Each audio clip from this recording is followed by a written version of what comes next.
Welcome to episode 28 of Ernie Malley's Journey, Mutual Restraint and the Pact in May 1922. So, where are we? Where is my father, General Ernie O'Malley, at this time? He has come through, joined the anti-treaty side. He's one of the senior commanders. In March, he had a very successful no fires shot in the Limerick. He regained Limerick for the anti-treaty side.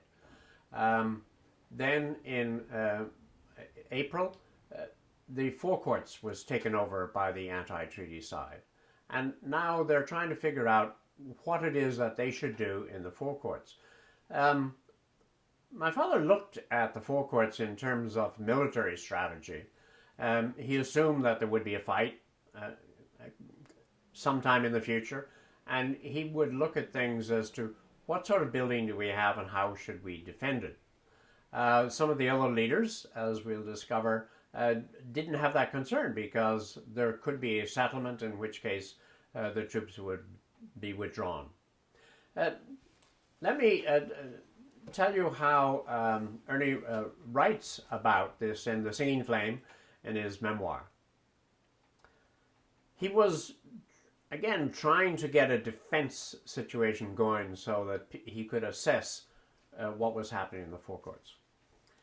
I asked permission of our Assistant Chief of Staff, Joe McKelvey, to organize an operational staff. He was responsible for that branch, but nothing was being done. He told me to see the Chief of Staff. I went to Liam Lynch's office and told him how essential it was to have a group of officers working on operations so that in case of war, our troops would be able to cooperate efficiently and strike quickly on a carefully thought out plan. Negotiations will soon be over, he said, and everything will be settled satisfactorily. There will be a joint headquarters staff, and we will see the Republican position is not jeopardized. I do not trust Mulcahy, I said. I have no faith in him. I have not since the day I tendered my commission before the vote on the treaty. Well, I think negotiations will end shortly, he said. So we cannot organize an operations staff. There would be no necessity for it. Can I inspect the defense of the courts officially with the Assistant Chief of Staff, I asked. So you can see an ambivalent attitude coming up here within the anti-treaty group. I mean, Liam Lynch was now Chief of Staff, so you don't want to go against the Chief of Staff. On the other hand, you know, my father was in a position to assess what the needs might be should there be a conflict in the future. And he wanted to go through the courts and look at, I mean, this was a law courts. It wasn't a building which could be readily defended in the normal sense of things. And so he wanted to see what would happen. And in the course of this, he also went to see Paddy O'Brien, who was the person who is in charge of generally the organization of the forecourts under the Dublin Brigade. And so he asks him, I had a talk with Paddy O'Brien in his office near the main gate. His adjutant, Sean Lamass, was present. The forecourts will be evacuated next, he said. It looks like it, I replied. There will be a joint headquarters staff formed, O'Brien said. When our members are on it too late that the staters mean to organize their free state, they will break away and attempt to organize an opposition. But it will consist of headquarters men only. We don't all approve of the negotiations, I said. They are to kill time. That's just it, said O'Brien. I know what I'm going to do. I'm going to blow up or burn the forecourts rather than hand them over. I'm with you, in that case, I said. Next day, barrels of petrol and paraffin were stored in the cellars and dark corners unknown to the rest of the headquarters staff. So you see, Ernie is taking an initiative, not in accordance with any directive from seniors, and he's planning for other options. He knows that his seniors would not approve of this, and yet he goes ahead and does it. And so that still shows where his mindset is, which is it's not credible that what the Free State have done in their negotiations. He sees that everything that had been proffered is being torn apart. The idea that Mulcahy had agreed to have the convention, which would vote on the treaty, and then reneged on that. That was really a very essential element. He didn't trust Mulcahy from months earlier anyway, but to see bit by bit the straws which had been offered broken up began to rile up in his mind. And so he was clearly thinking about what could happen. Now, what else was happening in the Irish situation at this time? There was a whole series of matters going on. The treaty had meant that there was going to be a constitution, and there was a constitution committee which was established to try to draft this constitution. It was a complex document. It was going to represent everything that had been formalized in the treaty, but it would go to the effect that how the Dáil, the Parliament, would be organized, how the Senate would be organized, who could participate in the elections, what was going to happen in the government, and how things were going to function. So it was a very important document which had a series of compromises involved. This was all happening on the political side. Now, the most important thing that happened on the political side was between the two senior politicians of the country, Michael Collins and Eamon de Valera. And in May, this comes up, it's known as the Pact. And Ernie writes about this in saying that on May 20, de Valera and Collins had come to an agreement known as the Pact. It was submitted to and passed unanimously by Dáil Éireann. A statement was issued saying that we had agreed that a national coalition pact for the third Dáil, representing both parties in the Dáil and in the Sinn Féin organisation, be sent forward on the ground that the national position requires the entrusting of the government of the country into joint hands of those who have been the strength of the national situation during the past several years, without prejudice to their receptive positions. So, and there's a lot of other details which goes forward in the pact, but it's basically a restraint on both sides. It meant that it was not in accordance with the treaty, but Collins was willing to make a compromise. Now, what was the British attitude toward this compromise? So you suddenly hear the voice, the growling voice of the colonial empire in the voice of Winston Churchill, as well as the Prime Minister, saying this was unacceptable. It was a violation of the treaty. And the Collins and Griffiths were individually called over to London and no doubt reprimanded. But Collins returned to Ireland after these meetings and still goes along with the pact. He says in Cork,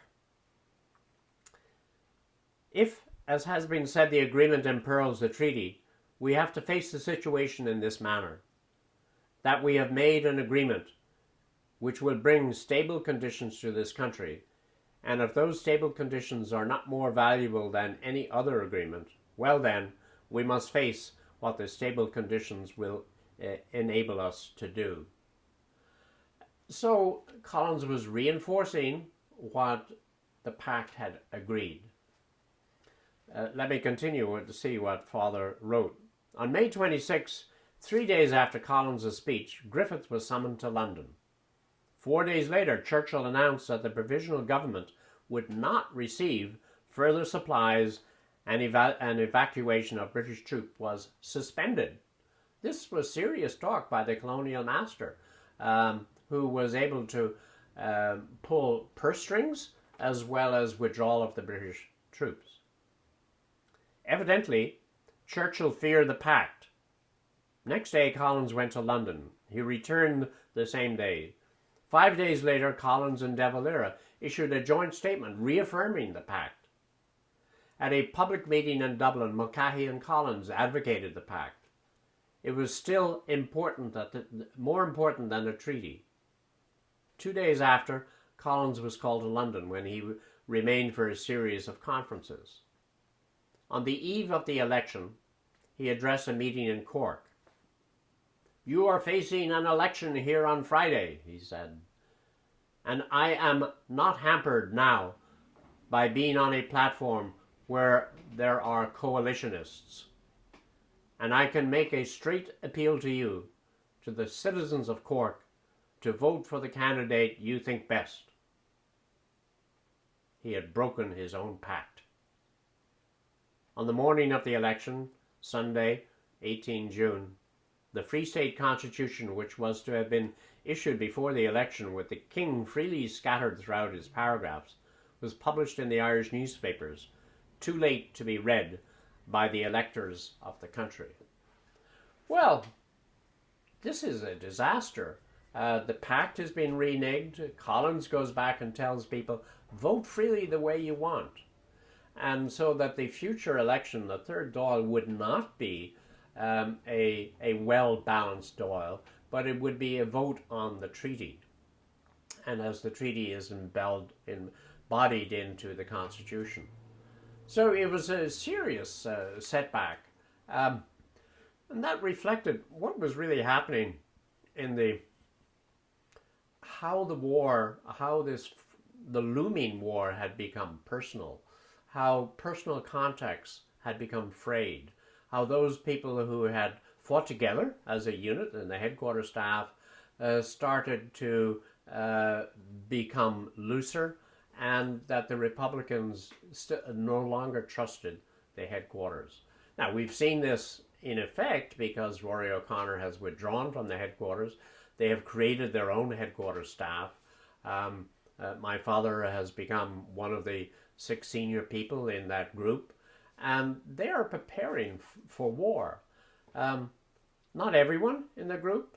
You can see that Liam Lynch is still a little bit on the fence. He's a believer that he doesn't want war. They're both acting under great constraints and restraints not to press for war.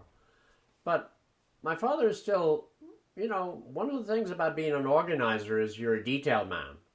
And he wanted to plan what would happen if something came into the war-like situation. Was Collins disingenuous when he signed the pact? Now, when you read those words, they're beautiful words. Clearly he's stating that he understands that the pact is in violation of the treaty.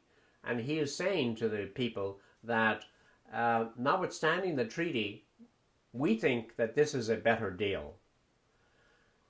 But he's not really explaining to the people the power of the colonial empire and the threat which Britain has made. Remember, going into the treaty itself, there was this threat of immediate and terrible war. The British still had troops in Ireland. Churchill was now stopping the withdrawal of those troops. And so tension was building up on both sides. Father in the headquarters was, of course, with sympathetic Republicans, but there was still no decision as what the outcome was going to be. And we can see that Liam Lynch, as Chief of Staff, is still negotiating, trying to get positions. And what he's trying to get is reasonable positions within the army so that the army is not all Free State officers pro-treaty, that there are functions for the anti-treaty people and the pro-treaty people.